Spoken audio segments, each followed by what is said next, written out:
भक्तों, ओम नमः शिवाय, श्री शिवाय नमस्तुभ्यम, जय श्री महाकाल। जी हाँ भक्तों, क्या आपके भी जीवन में कोई ऐसा व्यक्ति है, आपके घर में भी कोई ऐसा व्यक्ति है जिसका विवाह नहीं हो रहा। आप लोग बहुत ज़्यादा परेशान हैं कि आखिर उसका जो विवाह है वो हो क्यों नहीं रहा। आपने बहुत ज़्यादा प्रयास कर लिया उसके विवाह होने का, लेकिन उसका जो विवाह है ना वो हो ही नहीं रहा। कितनी भी कोशिश आपने कर लिया लेकिन उसका विवाह होने का नाम ही नहीं ले रहा। तो ऐसे में कौन सा उपाय करें ताकि उस व्यक्ति का जो विवाह है वो हो जाए और जैसा आप चाहते हो वैसा विवाह हो जाए। तो आज की इस वीडियो के माध्यम से हम आपको बताने वाले हैं कि आपको करना क्या है। देखिए, पूज्य गुरुदेव की जो कथा होती है, जैसे कि आपको पता होगा कि पूज्य गुरुदेव की कथा में लाखों की भीड़ आती है, ठीक ना। कैसे आती है? लाखों की भीड़ आती है। और जब गुरुदेव की कथा में लाखों की भीड़ आती है तो वहाँ ज़्यादातर लोग जो भक्त रहते हैं वो क्या करते हैं, पत्र के द्वारा अपनी मनोकामना गुरुदेव तक पहुँचाते हैं। जब गुरुदेव की कथा में पत्र आते हैं तो गुरुदेव फिर उसका उपाय बताते हैं, लोग जाके करते हैं। तो अभी 7-8 महीना पहले की बात है, गुरुदेव की कथा चल रही थी और जब गुरुदेव की कथा चली तो वहाँ बहुत सारे भक्त आए। जब वो लोग भक्त आए तो उन्होंने क्या किया, गुरुदेव को पत्र के द्वारा अपनी मनोकामना पहुँचाई। जब गुरुदेव ने पत्र पढ़ा और देखा गुरुदेव ने, तब उन्होंने देखा कि ज़्यादातर लोग जो माता पिता है ना, उनका केवल और केवल एक ही सवाल है कि गुरुदेव, हमारा जो बच्चा है उसका जो मन है ना वो पढ़ाई की ओर नहीं लगता और उसका जो विवाह है वो भी नहीं हो रहा। तो कृपया करके कोई उपाय बता दें ताकि उसका जो विवाह है वो हो जाए। हम लोग बहुत ज़्यादा परेशान हैं। हर एक चीज़ सही चल रही होती है लेकिन लास्ट में आके कुछ न कुछ ऐसा होता है कि विवाह जो है वो कैंसिल हो जाता है। हमने बहुत ज़्यादा पंडितों को दिखवा लिया, पूजा भी करवा ली, लेकिन फिर भी कोई ना कोई समस्या है जिसके कारण विवाह नहीं हो पा रहा। उनकी जो उम्र है, हमारा लड़का है लड़की है जो सबके अलग अलग थे, उम्र है वो गुजरी जा रही है। किसी की 30 साल हो गई है, किसी की 35 साल हो गई है, कि यहाँ तक किसी की 40 साल भी हो गई है, लेकिन विवाह का योग नहीं बन रहा। कृपया करके कोई उपाय बताएं। जब गुरुदेव ने ये सुना कि ये लोगों की मनोकामना है, ये समस्या है, तब गुरुदेव ने 2 से 3 उपाय बताए और कहा केवल और केवल ये उपाय कर लेना, तुम्हारी जो भी मनोकामना है ना वो मनोकामना पूरी होगी ही होगी। और जो तुम्हारे घर का व्यक्ति है जिसका विवाह नहीं हो पा रहा उसका अवश्य रूप से विवाह होगा ही होगा। जब गुरुदेव ने ये उपाय बताया, 2 से 3 उपाय बताए, तब लोगों ने जा जाके इस उपाय को घर में करना शुरू कर दिया। अब जैसे ही लोगों ने जा जाके इस उपाय को अपने घर में किया, मात्र 1 से 1.5 महीने के बाद वही लोग गुरुदेव की कथा में वापस आए। जब वही लोग गुरुदेव की कथा में वापस आए तो उन्होंने फिर से गुरुदेव को पत्र लिखा, लेकिन ये वाला जो पत्र था ये गुरुदेव को धन्यवाद के रूप में पत्र था कि गुरुदेव धन्य हो आपका, आपके द्वारा बताया गया उपाय हमने कर लिया है, हमारी सारी की सारी मनोकामना, सारी की सारी इच्छा पूरी हो गई है। हमारे घर का जो व्यक्ति था जिसका विवाह नहीं हो पा रहा था ना, उसका जो विवाह है वो पक्का हो गया है और हम आपको आमंत्रित करने आए हैं। आपका कोटि कोटि धन्यवाद।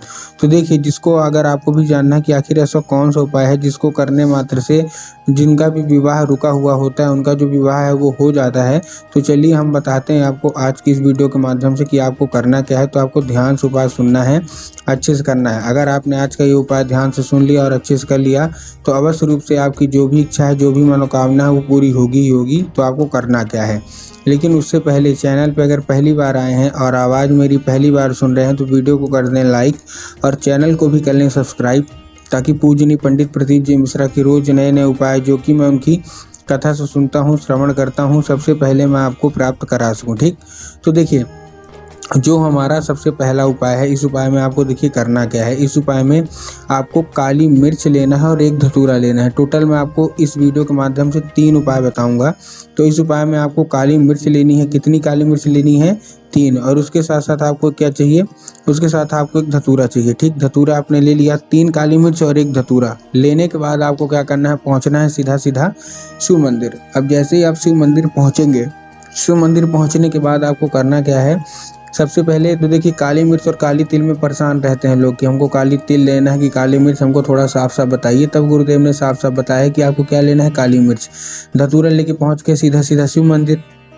शिव मंदिर पहुंचने के बाद आपको दक्षिण दिशा में खड़े होना है और उत्तर की ओर अपना चेहरा कर लेना है। अब देखिए, दक्षिण और उत्तर में भी ना बहुत सारे लोग कंफ्यूज होते हैं कि दक्षिण क्या है, उत्तर क्या है, हमको थोड़ा साफ साफ बताइए। तब गुरुदेव ने साफ साफ बताया है कि आप जिस भी शिव मंदिर जा रहे हैं उस शिव मंदिर का जिधर साइड जलाधारी होगा आपको अपना चेहरा उधर साइड करके खड़े हो जाना है बस। ठीक, आप खड़े हो गए। खड़े होने के बाद आपको करना क्या है, जैसे आप खड़े हो गए, खड़े होने के बाद आपको केवल और केवल एक काम करना है। क्या करना है? आपको श्रम्भेश्वर महादेव का नाम लेके, कौन से, देखिए महादेव का बहुत ही सुंदर सा नाम है श्रम्भेश्वर महादेव। तो बस आपको श्रम्भेश्वर महादेव का नाम लेके उन्हीं का स्मरण करके आपको चुपचाप क्या कर देना है, आपको अर्पित कर देना है। ठीक, आपने अर्पित कर दिया।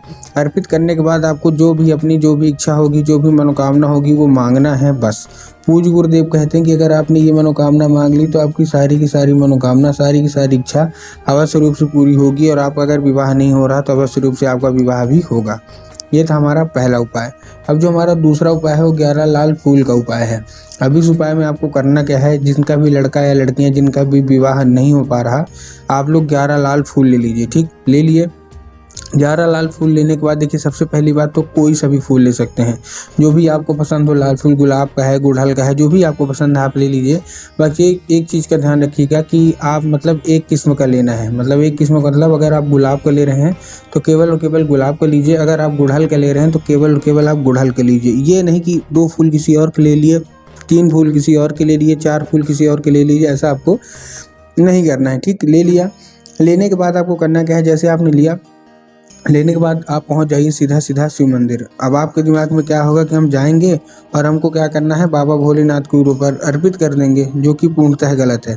आपको बाबा भोलेनाथ के ऊपर अर्पित नहीं करना, आपको माता अशोक सुंदरी के ऊपर अर्पित करना है। ठीक, अब देखिए माता अशोक सुंदरी की जिसको पता है जगह की, जगह कहाँ होती है उनका तो ठीक, लेकिन बहुत सारे ऐसे लोग हैं जिनको यही नहीं पता कि माता अशोक सुंदरी की जगह होती कहाँ है। तब गुरुदेव ने साफ साफ बताया कि आप जिस भी शिव मंदिर जा रहे हैं उस शिव मंदिर की जिधर साइड जलाधारी होगी, आपको अपना चेहरा उधर साइड करके खड़े हो जाना है। ठीक, खड़े हो गए। खड़े होने के बाद आपको करना क्या है, जैसे आप खड़े हो गए, खड़े होने के बाद आप केवल और केवल एक काम करना है, आपको अर्पित कर देना है माता अशोक सुंदरी को स्मरण करके बस। किधर साइड, जलाधार, जो अशोक सुंदरी की जगह हो तो जलाधारी के दाएं साइड में, ठीक है ना, उधर आपको अर्पित कर देना है बस, और अपनी मनोकामना मांगना है। पूज्य गुरुदेव कहते हैं कि अगर माता अशोक सुंदरी आपसे प्रसन्न हो गई ना तो आपको अवश्य रूप से मनोकामना पूरी होगी। अगर विवाह की मनोकामना है तो अवश्य रूप से पूरी होगी। ये था हमारा दूसरा उपाय। अब हम चलते हैं अपने तीसरे और आखिरी उपाय की ओर। इस उपाय में आपको देखिए करना क्या है। इस उपाय में आपको लेना है 1 लोटा जल, जो कि तांबे के लोटे में होगा और आपके घर का होगा।